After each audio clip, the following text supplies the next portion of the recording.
বাবরি মসজিদ তৈরির ঘোষণা দেওয়া হুমায়ুন কবিরের নেতৃত্বে আর মানুষগুলো তারা মাথায় কেউ বাড়ি থেকে ইট নিয়ে এসেছে, কেউ বালু নিয়ে এসেছে, কেউ সিমেন্ট নিয়ে এসেছে। যেখানে মসজিদের বাজেট ধরা হয়েছে 240 কোটি টাকা, সেখানে এক ভাই একাই 80 কোটি টাকা দিতে চেয়েছেন। মুসলমানরা যে ইট বালু সিমেন্ট ভালোবাসার আবেগ নিয়ে পৌঁছে দিচ্ছে, সেটাই হলো মুসলমানদের মূল শক্তি। সেই শক্তি নিয়েই ভারত উপমহাদেশে এই বাবরি মসজিদ নির্মিত হবে। শুধু তাই নয়, এই হুমায়ুন কবির তিনি ছিলেন তৃণমূলের একজন লিডার, তার নেতৃত্বে তাকে বহিষ্কার করা হয়েছে শুধু বাবরি মসজিদের ভিত্তি প্রস্তর স্থাপনের সিদ্ধান্ত গ্রহণ করবার জন্য। কিন্তু এর মাধ্যমে একজন মুসলমানকে কখনো দাবিয়ে রাখা যায় না।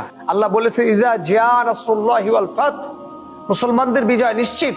শুধু মুসলমানরা তাদের সঠিক পথে, তাদের রবের পথে, রাসূলুল্লাহ সাল্লাল্লাহু আলাইহি ওয়াসাল্লামের আদর্শের পথে ফিরে আসবে। 1992 সালে এই ভারত উগ্রবাদীরা তারা পরিকল্পিতভাবে বাবরি মসজিদ, ভারত ইতিহাসের ঐতিহ্যের শ্রেষ্ঠ মসজিদকে শেষ করে দিয়েছিল।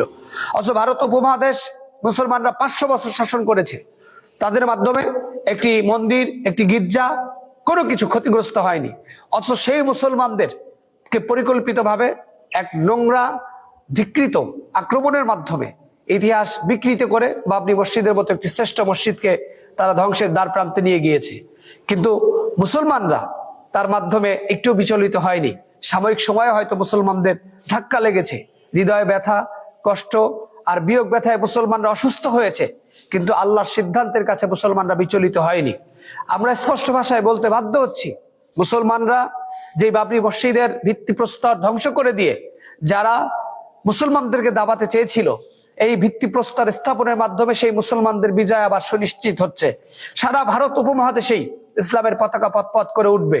মুসলমানরা যে ইট বালু সিমেন্ট ভালোবাসার আবেগ নিয়ে পৌঁছে দিচ্ছে, সেটাই হলো মুসলমানদের মূল শক্তি।